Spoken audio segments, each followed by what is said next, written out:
Hey nerds, what's up? It is finally time to talk about Ship of Destiny by Robin Hobb, the last book in the Liveship Traders trilogy. I always have a hard time saying Liveship. I don't know what that's about. So, I have lots of thoughts.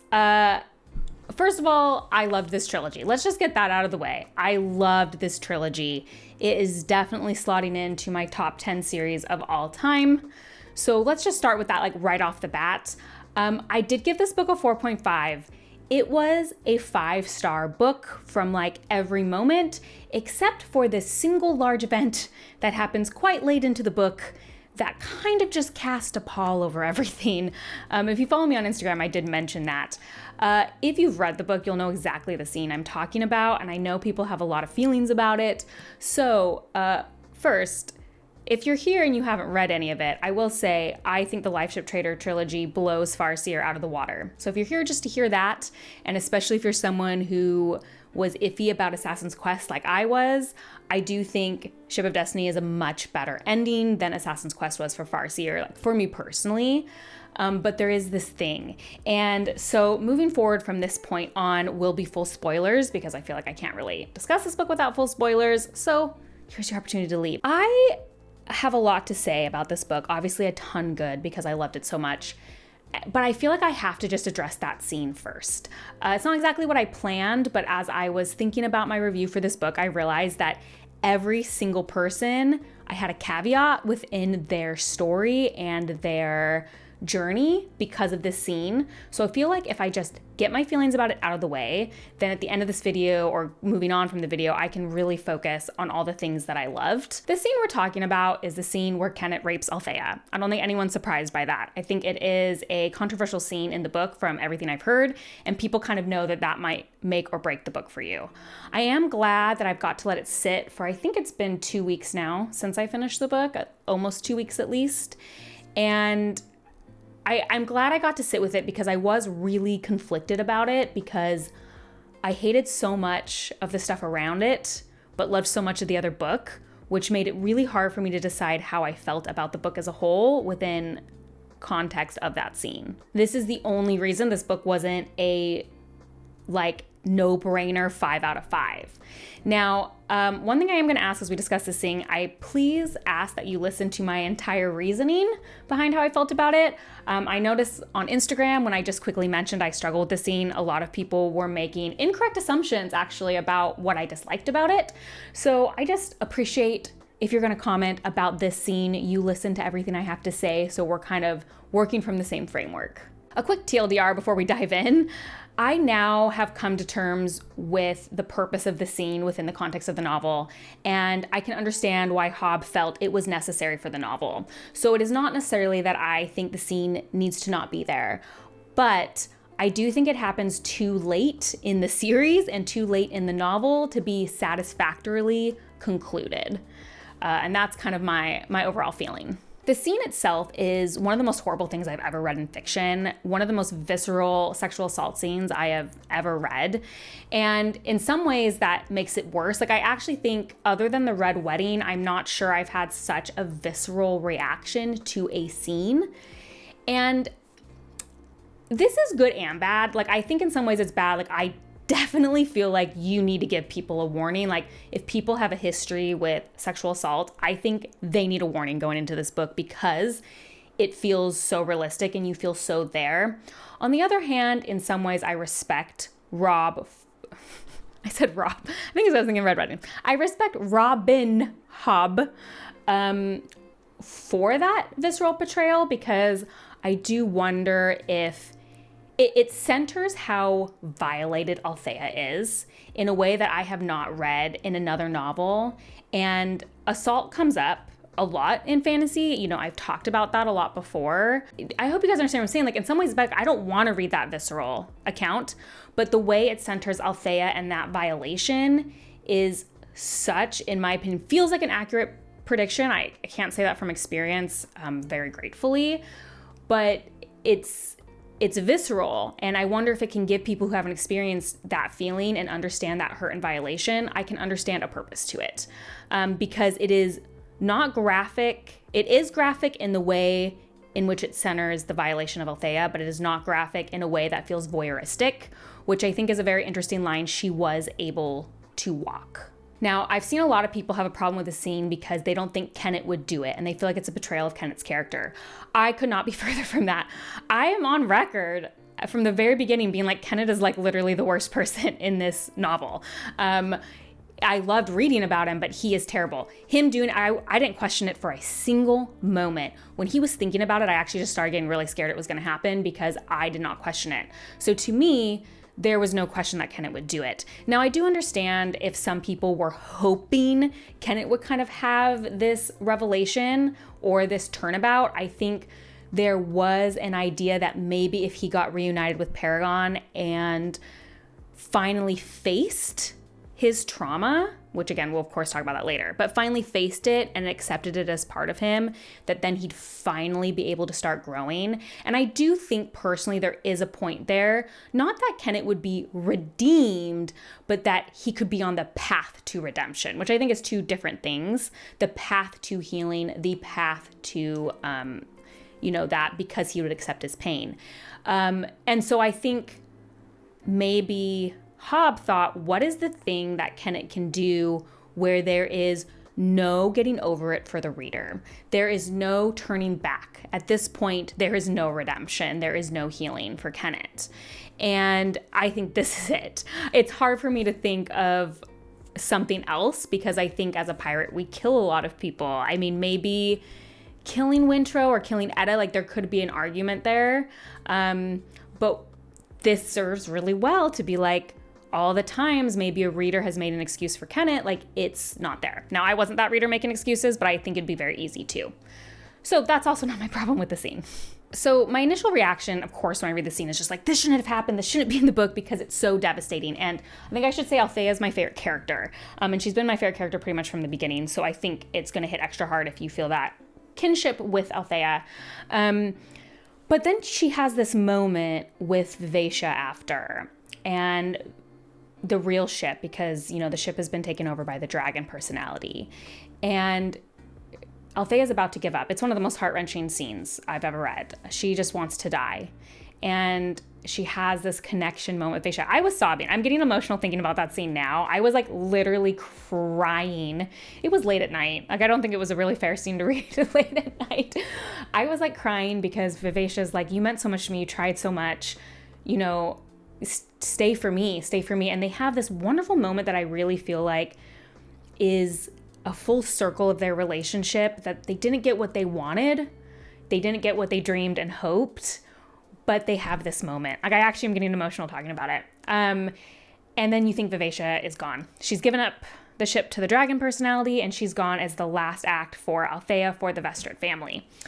And it was so moving that I was like, this is why Hobb did it, because this is the circle for, it serves that purpose for Kennit's story, but also this is the full closer for Althea.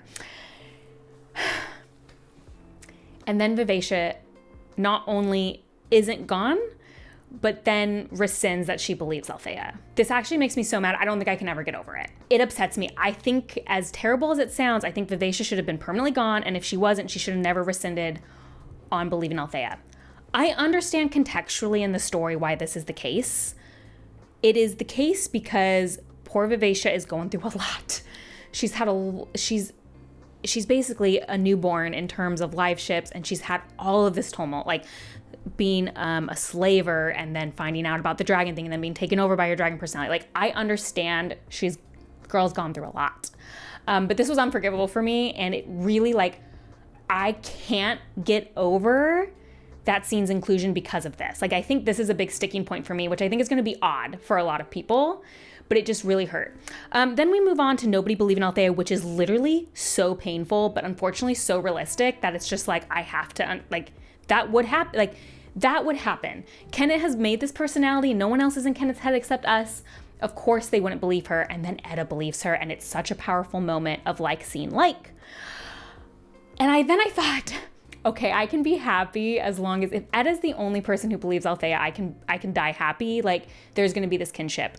But then in the end, like, because Wintrow believes Etta, Wintrow's like always thinking, what would Kennit do? And in the end, Etta's mourning Kennit quite clearly. And in the end, all the pirates are like, Etta's carrying Kennit's child, and she's going to be the queen of the pirates while she waits for him to get old enough to be king of the pirates. And everyone just still views Kennit the same. He gets to go on the Paragon and heal there and get put back on his family ship. And sure, Etta knows, and it's probably realistic, these things aren't linear. Of course, Etta is still going to be mourning Kennit, but she's mourning not who she wished she had. She's mourning him still as a man after all that. And what really bothers me is two things from this. Kennit is the one who's ultimately centered as the rape story. Kennit's story is the one that ultimately matters more, which bothers me. And two, Althea's entire journey has to stop at the end point of this book and now deal with what's been done for her, because it happens really late. Like, there's not that much I remember thinking left. And so now her whole story, her whole arc has been derailed because you have to deal with this, but there's not enough time in the book to deal with it and then get back to Althea. So her last scene in the novel is now dealing with the sexual assault. And that, I think, ultimately is what bothers me a ton, because Althea is my favorite character. She's the one I'm the most invested in. She is the one that I want. And yes, she gets a happy ending. So I feel like I can't complain, but I hate how centered this becomes and literally erases everything else. So for me, even though I don't think it would ever work 100% for me for all the reasons I detailed, there's a couple small tweaks that would have made it easier for me to swallow. The biggest tweak would have been Vivacia being gone, but I understand I probably can't have that one. So I think the smallest tweak for me would just be that Etta doesn't get to keep Kennit's wizardwood charm. That was like the good parts of Kennit. She doesn't get to keep that. So she is only left with the reality of who Kennit actually was. And I think if we had that, we could tie in, which is a scene I'm going to talk about more later, is one of my favorite scenes in the book, the Wintrow Etta scene where Wintrow's like, I want you to stop acting like Kennit did this for you, Etta. Like, you did this for you. You made you. You are you. If you want Kennit's child, it should be because you want it, not what you can give Kennit. And I thought it would be a really nice, like, full circle. If she doesn't have the wizardwood charm, she realizes Kennit isn't who she hoped and dreamed, but she has herself. And yeah, she is the queen of the pirates. And she is going to be the mother of the future king of the pirates. And it's about her rather than Kennit's legacy. I think would have done a lot for me. I have now talked, I'm guessing, a long time. I'm going to edit some of this out, but it's like I've spent a long time on the scene and I apologize. But I hope you can understand why it colors my feelings about Ship of Destiny. Ultimately, I think these scenes can have a place in fiction, but for how late it was, I just didn't get a satisfactory ending. If you want another opinion about this, Joanna, Derry, and I actually had a fantastic live about Ship of Destiny. We did it, and it's up now. I will link it. And Derry had some really insightful things to say about this scene and how she views it and how she has come to see its purpose in the novel. That was a very different perspective than mine. And so I think the way she talked about it was just so incredible that even though it's an opinion that's different than mine, it really kind of helped me understand the scene a little more, even if it's not going to change how I ultimately feel at my core, because it can't change the first experience I had with it.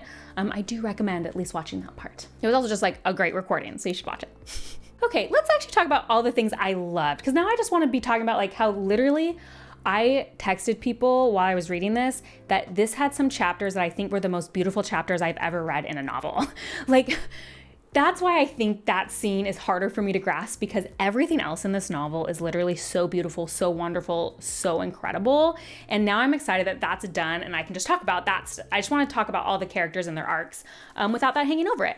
So one theme I think I really saw in all of the characters as it came to a close is this idea of you can't go back. Everyone, and I'm going to talk about it specifically when I go through people, from ship to dragon to sea serpent to character to even Bingtown as a town character, you can't get back what you've lost. You can't get back time, you can't get back people, you can't get back loss. You can only move forward. And I think that is such a beautiful theme, and especially how it works out differently for our characters. So let's start with Althea, actually, because that's what I really thought about with her and Vivacia.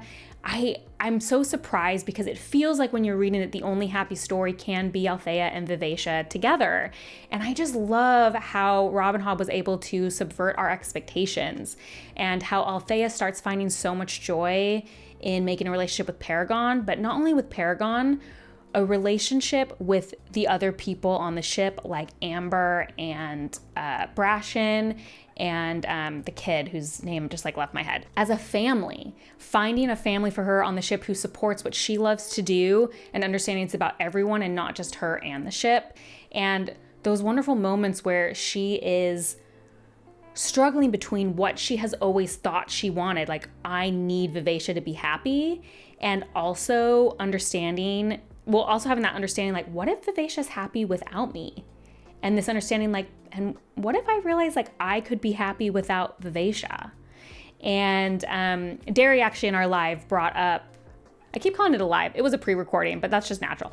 Derry brought up that a lot of this story is about choice and agency and self-actualization, and Althea recognizing that both her and Vivacia have this agency outside of each other.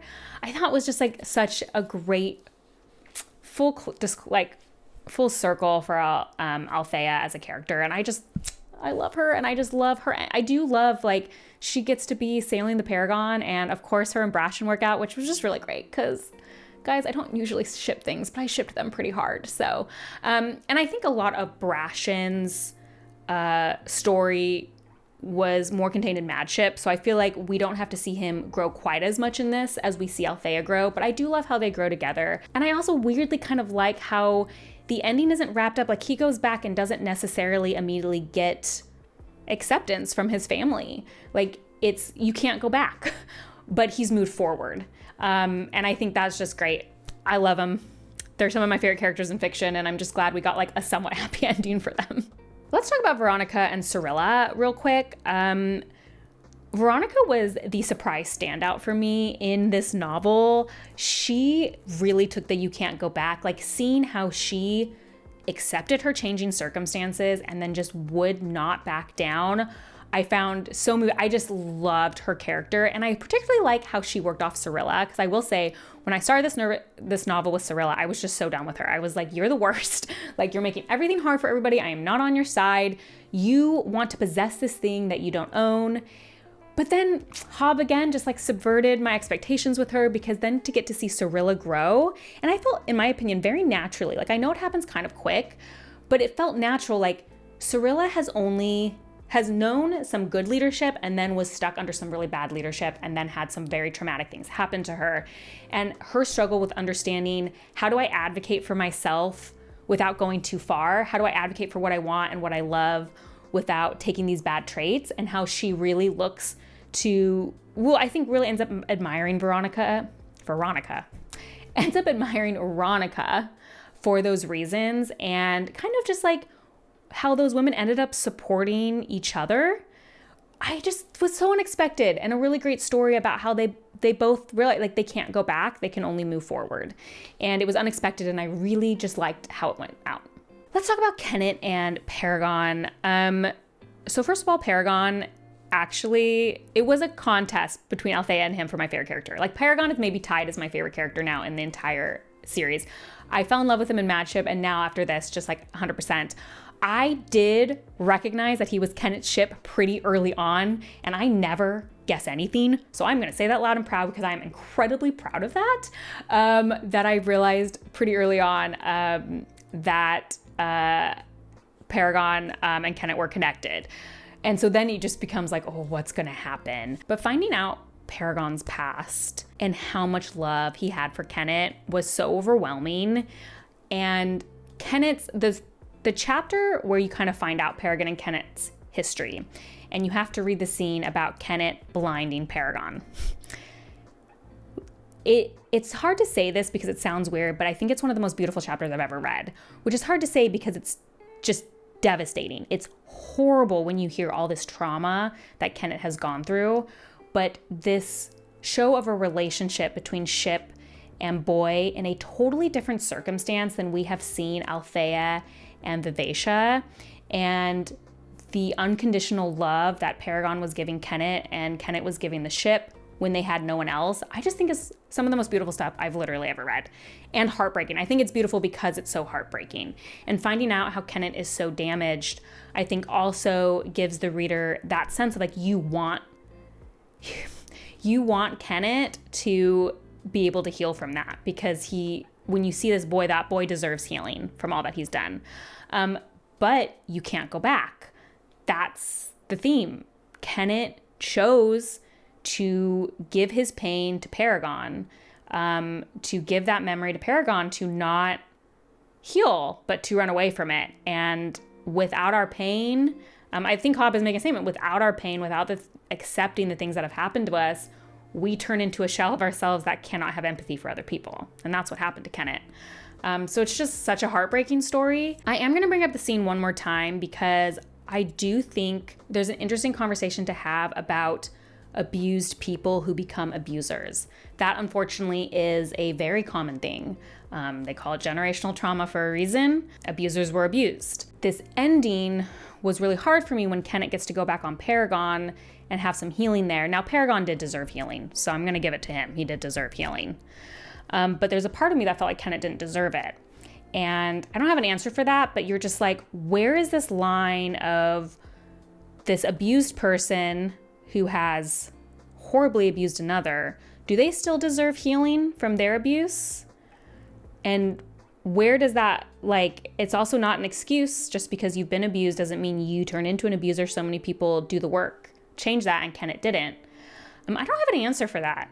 I just think it actually brought up an interesting philosophical question, like literally that I have to think about, which I also is so interesting, you know, when you can read a book for fun and it really brings up real emotion. Like that's why I think Hobb is such a master of the craft.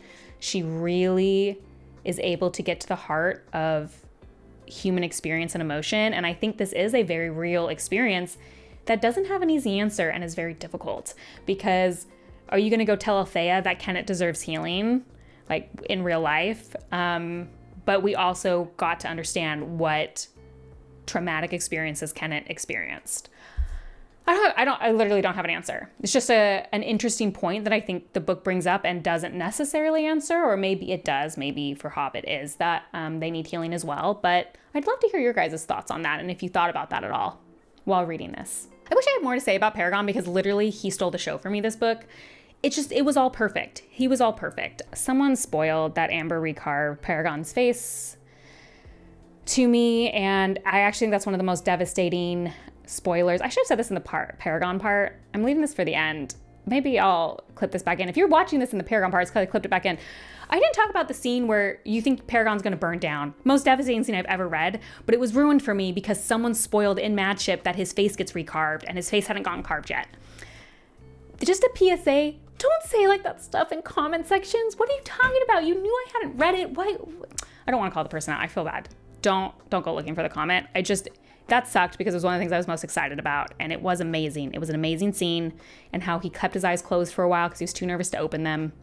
10 out of 10. This actually is a perfect segue into the sea serpent dragon thing, because this was actually one of my biggest worries, and I think I did say this on my Madship review, that I didn't understand how it could end happy in any way if every ship was going to be distraught and devastated at finding out they were a dragon. And I just love that Hobb made it unique for all of our life ships, because they are unique people with agency. They are characters. So having, Vivacia and Bolt, okay, I for some reason can just not remember the dragon persona, how they kind of worked it out to be together, finding out that Paragon has always known. Oh, by the way, I actually called that very early. I'm actually very proud of myself. I suspected, I think in Madship, that Paragon knew he was a dragon. And then finding out that he's always known because there were two dragons in him. And so Paragon has always been Paragon and we've always known him. That was so satisfying for me because I was so scared that Paragon was going to change personalities, and I came to love him so much. And so him being the one that's like, I always kind of knew, oh, this is just me. Oh, that was so satisfying. Finding out that some ships were so distraught. I think we actually found this out in last book, that they just let the serpents take them down and take their memories. Then we have people like Ophelia, who's like, no, I am who I am. I don't even like remember being a dragon. That was so great. Like, we had losses. It was hard for Vivacia and Bolt to kind of come together for me, but then to not lose everything, I thought that was done really well. And as someone who was not invested in the sea serpent stuff, it was obviously way more interesting in Ship of Destiny. I really liked that whole thing. I don't have a lot to say about the dragon situation. I feel like it was interesting in this novel. It's clear to me, maybe I'm wrong, that's going to be a thing in the rest of this, like, realm of the Elderlings, right? I feel like we've gotten two separate things, and like now they're probably going to come together, and we're going to see how the dragons are really going to affect things in later novels. That's my prediction. I don't think it's a far reach though. Okay, obviously we need to talk about Malta. Malta and Rain. Malta continued just being great in this novel. I loved her. I feel like I liked seeing again her agency, her really coming into her own and taking the power over her own destiny. I was so moved by the moment between her and Kiki. Again, lots of women supporting women in this novel in ways you don't expect. Like, and Malta has already in Madship, we started this, and it comes to a head in Ship of Destiny. Her empathy for other people, in that she's suddenly seeing things from other people's eyes. We saw it a lot with at the end of, I think it was Madship, when she's like, oh my gosh, I sound like my grandma, and understanding how Ronica must have felt, understanding how her mother felt. All of a sudden in this book being like, now I know how Althea felt. And then being like, I see how Kiki was trapped maybe by her situation and why she might have acted the way she did. And how Malta has really started, yes, she saw outside herself. And I think that's a very relatable, from young adult to adult movement. That is what you do. You see outside yourself. So I found that very satisfying. And I'm just like not as invested in her and Rain's relationship, but I'm happy for them. It's worked out. Glad they're happy. The only other thing I'm going to actually, this is the other thing I will criticize about the end of the novel though. The one disappointing thing is I actually think Malta and Kyle's confrontation was super unsatisfying to me. I feel like Kyle was such a presence in the first book. I am not sad he did not come back. Let's be clear there. Like, dude, that dude was the worst. So it's fine that he didn't have a big cameo, but I wanted a little bit more of an understanding from Malta, or like that she got to see that her dad wasn't who she thought he was. It's there. There was just something a little unresolved feeling about Kyle in Ship of Destiny. This book is huge. I'm aware of that. You're aware of that. I do think we needed like 100 more pages.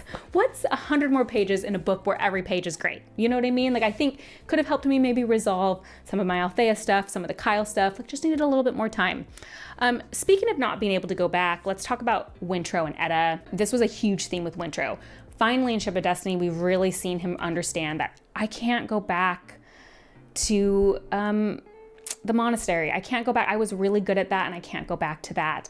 And how he has evolved and changed, probably one of the most people who has evolved and changed, and accepting who he is now and not being able to go back. And I just loved that. But I particularly loved him and Etta's relationship. I anti-ship. What's the anti-ship? Do not want them together at all. The ending left an opening for that, and I was like, boo.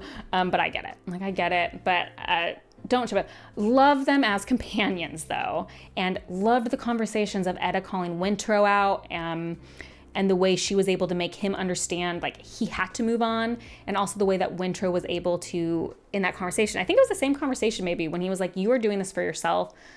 Some of my favorite parts of the novel. Again, I just really loved how their relationship developed. I also want to say this, Etta is, I was nervous about Etta in Ship of Magic because I think the like prostitute who is in love with their client is something that's really hard to do right for me. I am very particular about that kind of plot point. And I think Robin Hobb did it excellently. I think the way that it went about, like, I just think it was done really well and didn't fall into a lot of the pitfalls that plot point can fall into. So Etta was just a fantastic character. And finally, I want to talk about Keffria, who I just think is probably an underrated character. I say that, I don't know. It's not like I've really been in conversations about live ships to know this. I just sense that Keffria is underrated. Her journey from book 1 to book 3 is huge. Her journey from when we see her first wanting to just be protected, wanting somebody who is going to think for her, wanting someone who she always feels safe with because of her upbringing and because of how she saw what happened with her family when they lost fortune. That's what she wanted. And then to be thrust constantly into the situation where now I'm not protected and I'm also the leader of this family and no one thinks I'm making the right decisions. No one actually believes I can do it. To growing into that role as a trader, to earning it, to having to change so much of what she grew up believing and roll with the punches and deal with grief and still move on. Just underrated as a character development moment. I think it was incredibly natural and it was very slow, which I love.